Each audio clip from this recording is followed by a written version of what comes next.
Hey everybody, how you doing? It's Peter Doak here, and it's time for the PDG Advertising Podcast, episode 41.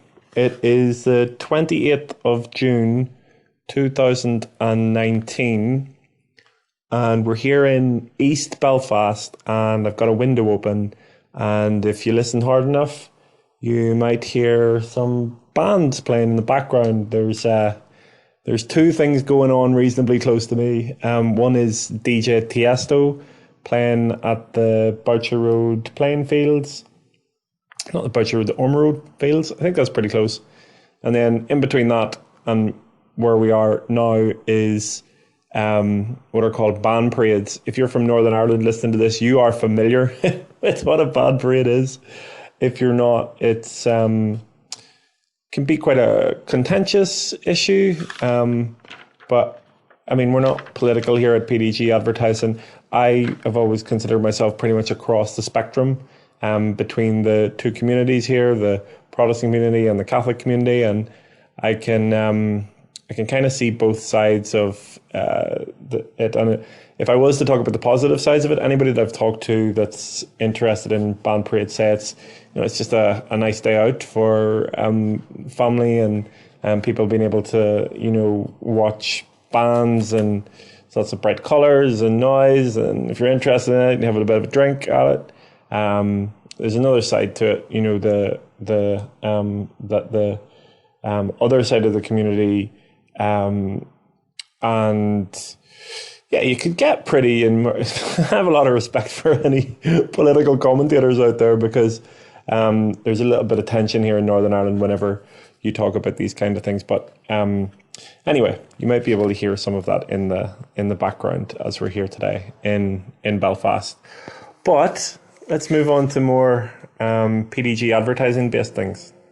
So yeah, we're on episode 41, and we've got a new cover for YouTube. Laura helped us put this on. Laura's our podcast audio editor, and she has been wonderful in making sure that these podcasts, whenever they're created on Anchor, that they then get published on YouTube. It's a combination of a picture, some text, and the audio of the podcast.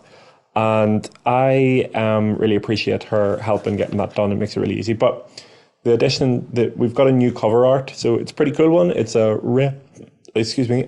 hiccup in on the podcast, regular feature. It's a red, orange, yellow, and green global map with digital touch points all over it. There's one that looks like it's right here in the on the Irish and British Isles. And I'm really pleased with it. But it's also got a little bit down the corner that says also available on Spotify and on Anchor. It's also available on Apple Music, whatever that's called now, iTunes, and also Pocket and SoundCloud as well.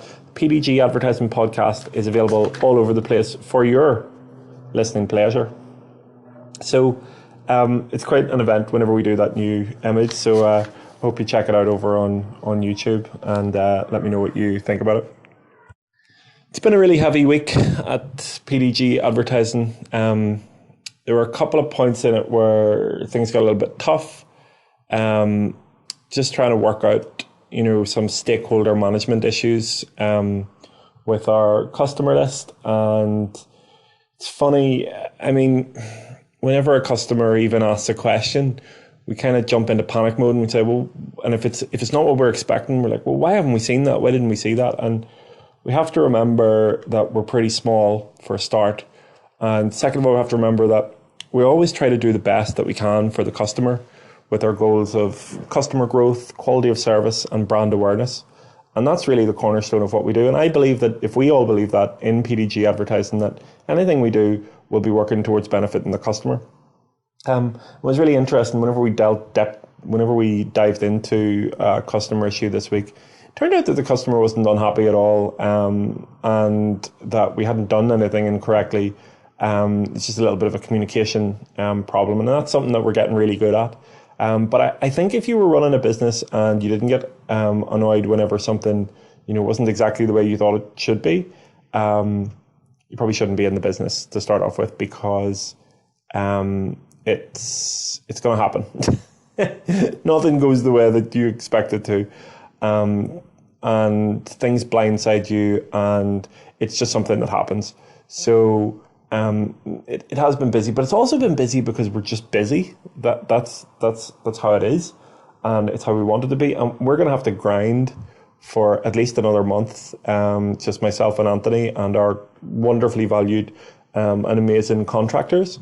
But in August, on the 1st of August, we will, all being well, have our new hire installed, our account manager that will help deal with those issues. So this week has kind of proved to me that we're making a good move in bringing on that new person.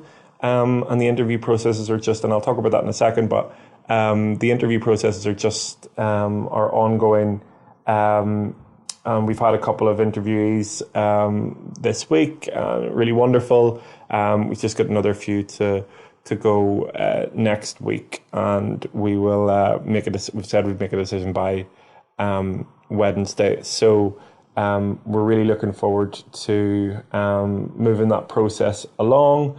And the idea is that by the 1st of August, maybe sooner, maybe a little bit later, but we'll have that account manager person installed in the business. And it's interesting because stuff starts to move like continents move on the earth. You know, things move slowly, but they start to move into the places that you kind of expect them to go into. And one of them is that extra person, that account manager person for the business. I got to say the interviews that we did on Wednesday, was it? Because this is the PDG Advertising Podcast 41, but it's only our second this week. It's been that busy, and there's lots for us to talk about on this for sure, because it's been such a busy week. But it's because of things like our interviews, and the interviews were just so good. The standard of person, I don't even mean the standard of digital marketer. I think the standard of person is really, really strong here in Northern Ireland. I was on a networking call a couple of weeks ago, maybe Tuesday, and it was a Zoom conference call. And I was on a call with someone who has moved to the US and is working to try to gain business over there, but they're still connected with Northern Ireland. To be honest, I wasn't really sure what they did, and I got a kind of an interesting vibe from them. But something that the guy said halfway through the call was about how pathetically small Northern Ireland is. And my eyes winced at that point. I thought, I cannot believe someone from here is saying that. And I don't like it. And it's up to him, it's up to people to have their own opinion, and that's fine. But I don't agree at all. I don't agree at all. I think that we are excellently placed. We may be a small country, but we punch way above our weight in a lot of things, and there's something special about us.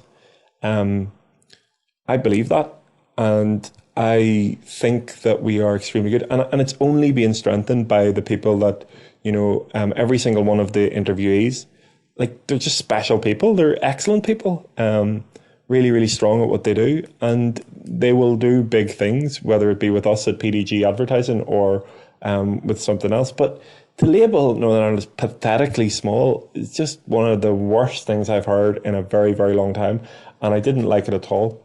I know this is getting a bit salty, but some things like that can really annoy me. I don't like an attack on any area, and I think that was that. Very inappropriate for a networking call. This might be very inappropriate for a podcast, but I don't care, because I'm not beholden to anybody for this. So yeah, our interviews, really good. Looking forward to the next ones, and we'll be making a decision by Wednesday of next week. We're going through a process of where things are getting a little bit complicated in PDG advertising, and we need to not do that. I had a great teacher in school. We called him Tufty. His name was Paul McGonigal. If you're listening to this, Mr. McGonigal, I'm sorry. I'm sure you know that you were called Tufty. I'm not sure why you were called Tufty. I don't think you had any tufts or anything. And when I think of Tufty, I think of a squirrel that helps people cross the road.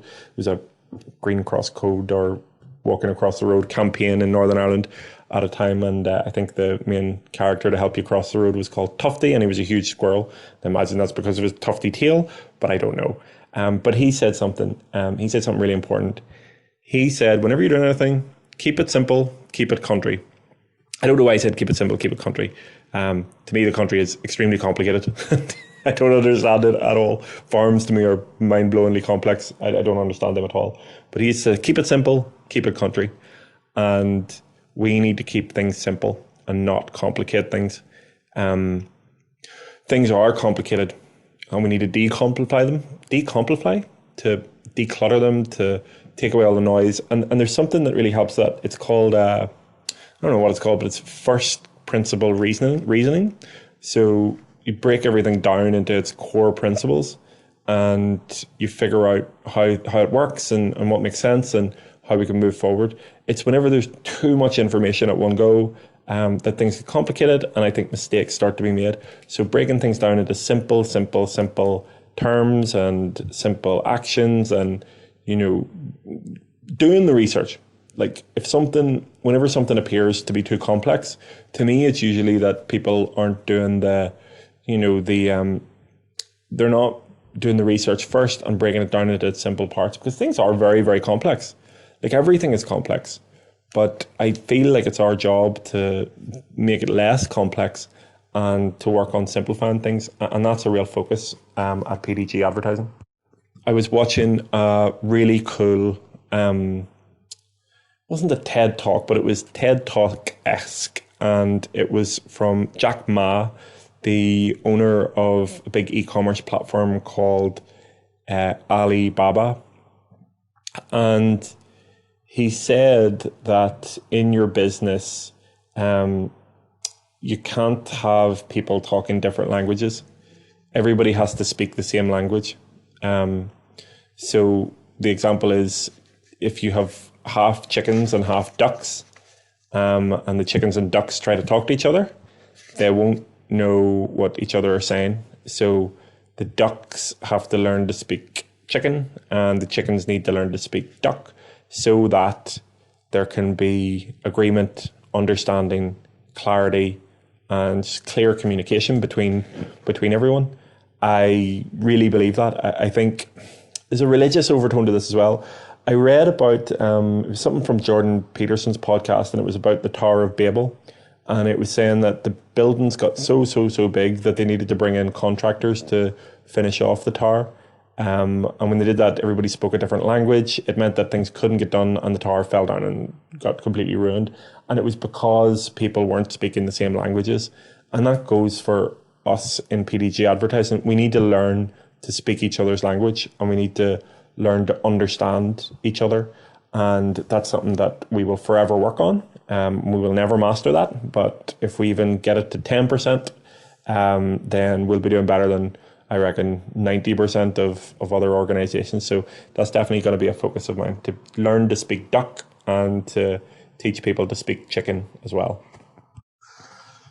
Speaking of chickens and ducks, I am this intermittent fasting. I've gone a step up this week. Previously, I was doing what's called 16-8, which means you fast for 16 hours and you eat for 8 hours, and it's not that brutal. It's gets a bit hairy around, when it's coming up to the end of your fast, but it's not so bad. Today and 2 days ago, I've done a 24-hour fast, and a 24-hour fast is brutal. Whenever you have lived your life for 33 years, and you have done that, and you've never fasted for more than 5 hours whenever you've been awake, going from that to fasting for 24 hours is absolutely brutal. On Tuesday, I actually broke it early, maybe by a couple of hours, but I had fasted for more than 24 hours in total. It just I hadn't lasted the whole 24 hours according to the app, and I'm not sure if that's right or not. So right now I've fasted for definitely 24 hours, but the app says I need to wait for another 4. And whenever I'm sitting talking about chickens and ducks, all I can think about is a chicken sandwich, maybe a chicken club sandwich, or maybe like a duck with hoisin sauce or something like that. Oh, it'd be amazing. But that's where we are with our, our fasting. If you're at all interested in the trials and tribulations of Peter Doak and his weight management journey, it's going a little bit better than it has been recently. I mean, what was happening before was I was just putting on more and more and more weight, no matter how much I worked out, no matter what I did. I stopped when the first week that I did intermittent fasting. This is about week 4 or 5. I stopped gaining weight, and at this point I maybe lost about 7 pounds or so. So that's pretty good. I think that's pretty reasonable for about 5-6 weeks or so of this. I don't know if it's sustainable, but I'm just going to keep doing it until I get down to level, because it certainly allowed me to control it. So now I know, that's actually quite cool. Now I know in the future, if I feel like I'm getting out of control with food, I know how to put the pause button on and say, look, this is how you stop increasing your weight. But anyway, yes, that's the weight loss journey. Okay, so the great thing about the podcast is over time we can tell a story. And today we're talking about the 4th stage of the customer journey. Let me recap the stages so far. So stage 1 is where you're trying to get in front of people for the first time. And stage 2 is where you repeatedly get in front of people again by pixeling them and by following them around the internet.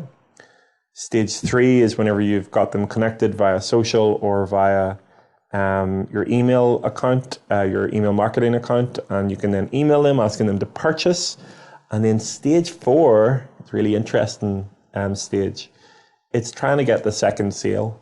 And I think unless you're selling Ferraris or gold or something really, really expensive, I think you always want the ability to upsell, to sell again to someone, like a repeat maybe not prescription, but a repeat order, or a repeat food stuff, or a shopping order, or like Tesco's, or maybe a coffee order or something like that, are so perfect, because whenever someone purchases once, you can be right in front of them again with a request to purchase again.